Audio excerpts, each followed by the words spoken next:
Back to our him backstory series. Last week, I'm sorry I didn't record or post anything. Sorry, my thing's not balancing. There we go. Yeah, I didn't record or go live last week. My mom had some ladies from church come over. We had a great time. We were just filling up little goodie bags with extra candy left over from their trunk or treat. Yeah, it was just a good time. We had a good time of fellowship, but I couldn't get away to, come do a live or to even record. And then on Monday, I kind of forgot. But and I work Tuesday through Saturday, so there was no way I could do it then.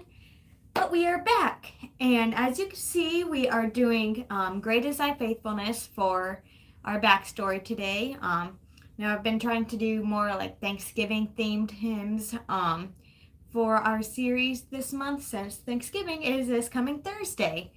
So, and I can't wait. And yeah, so today, like I said, is Great is Thy Faithfulness. It's actually my favorite hymn pretty much of all time. It goes along with my favorite verses too. Lamentations 3:22 to 23. I'm not going to quote it for you because I don't want to quote it wrong and give you like a wrong version or whatever. But yeah, so we are going to do that. It was written by Thomas Chisholm, who was born in 1866, July 29th, 1866, in a small log cabin in Kentucky. And okay, I should probably first get all the legalities out. I am using 101 Hymn Stories, the inspiring true stories behind 101 favorite hymns by Kenneth W. Osbeck. It was published by Craigle Publications. I'm just summarizing what the book says, the different articles. I got this at work a few weeks ago. But yeah, did that all the way. So all the copyrights, all the rights goes to Mr. Osbeck and Craigle Publications. I've just owned my playing and my rambling summary. We are going to get that. So Thomas Chisholm was born on July 29th, 1866 in a small log cabin in a small Kentucky town. Well, it was small at the time, Franklin, Kentucky. Let's see. He was not able to go to high school or receive advanced training, but when he was 16, he began a career as a school teacher in the same little tiny country schoolhouse where he had been a student, which that's pretty neat. 5 years later, when he was 21, he got a job at the Franklin Favorite as associate editor for that paper. 6 years after that, so when he was 27, he accepted Christ as a Savior during a revival meeting that Dr. H.C. Morrison led, which I'm going to go ahead and, if I can find out, I'll do something in the comments or the description box. I haven't heard of Dr. Morrison, but based on this, I'm sure he was a good evangelist for the Lord. Yeah, I need to do some more research on him. Dr. Morrison had invited Chisholm to Louisville, or Louisville, however you want to pronounce it. I've heard it both ways. Tell me in the comments, Louisville or Louisville? Let me know. Yeah, and we can duke it out in the comments. But anyway,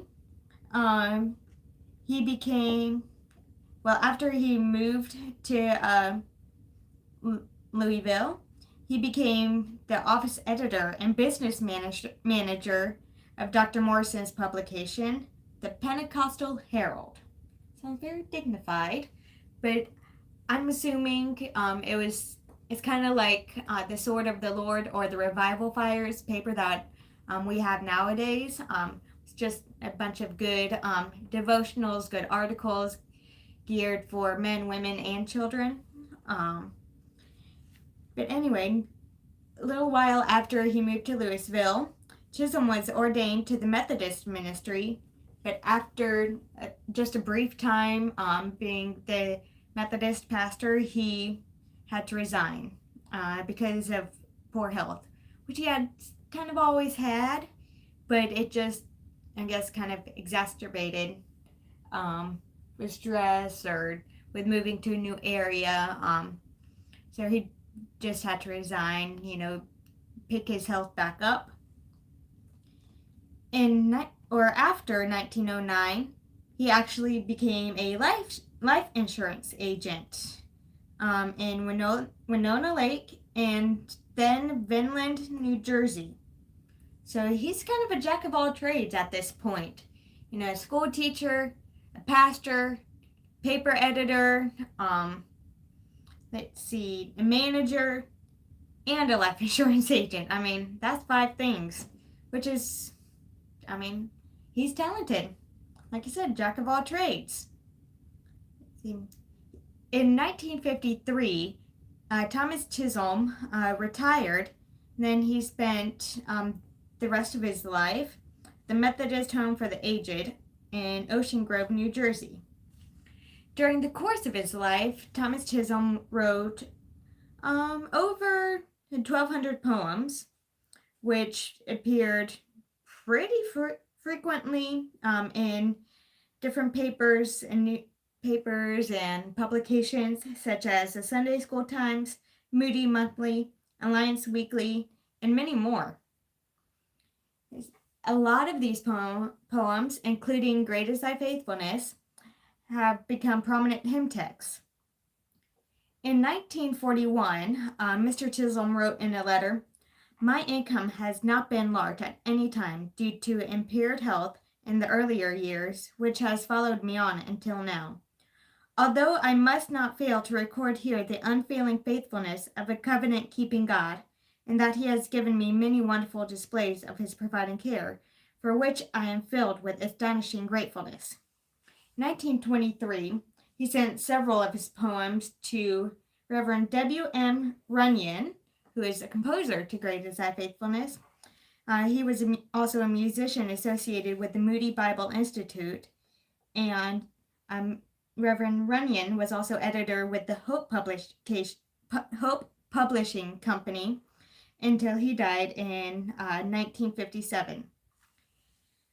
Once he saw the text that Mr. Chisholm had sent him, Reverend Runyon wrote, "This particular poem held such an appeal that I prayed most earnestly that my tune might carry over its message in a worthy way, and the subsequent history of its use indicates that God answered prayer. It was written in Baldwin, Kansas in 1923 and was first published in my private song pamphlets." This song was, or this hymn, I should say, was a favorite of the late Dr. Will Houghton, who was a president of the Moody Bible Institute. Since then, it has been a favorite among the students there, and pretty much a favorite for a lot of people.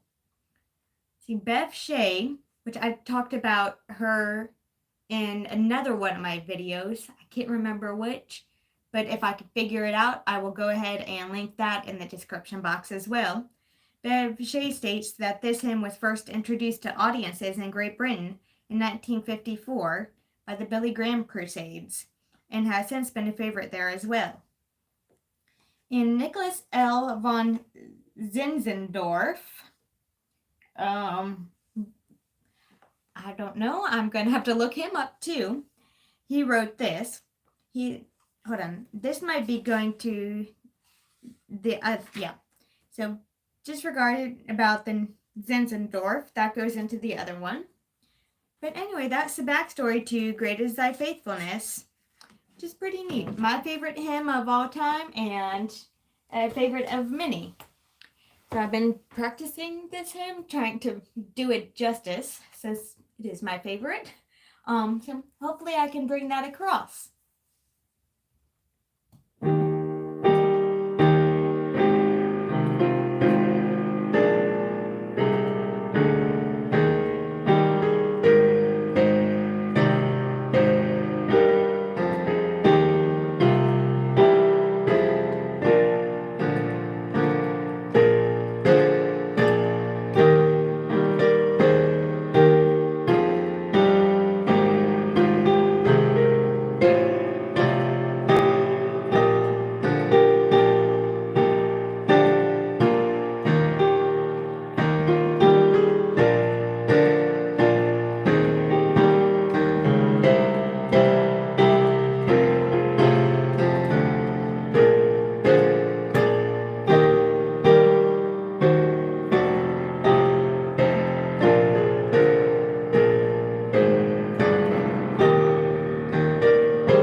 y'all.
So there we go.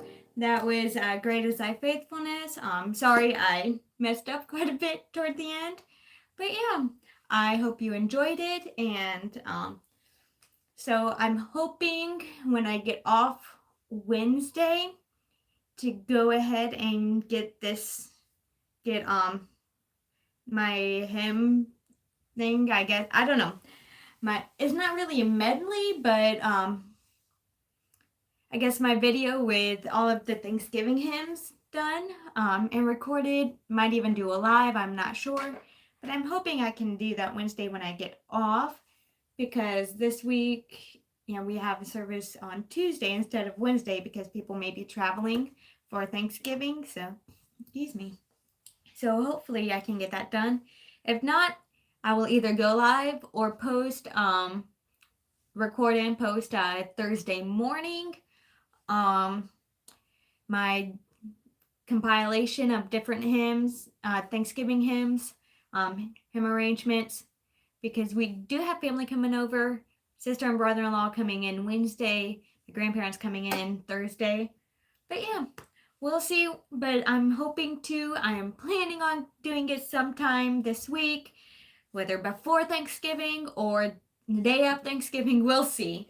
And then, yeah. So that's the plan. Next Sunday, I will do one final Thanksgiving hymn backstory, which I'm sure you can all guess. Put your guesses down below in the comments. Let me know what you think it is, and you're most likely right, but we'll see. Anyway, I hope y'all enjoyed this. Hope y'all have a good rest of your Sunday or whenever you watch this. Good rest of your day. And I look forward to seeing you when I do my hymn compilation. All right, y'all have a good rest of your day, good week, and I will see you in just a few days. Bye.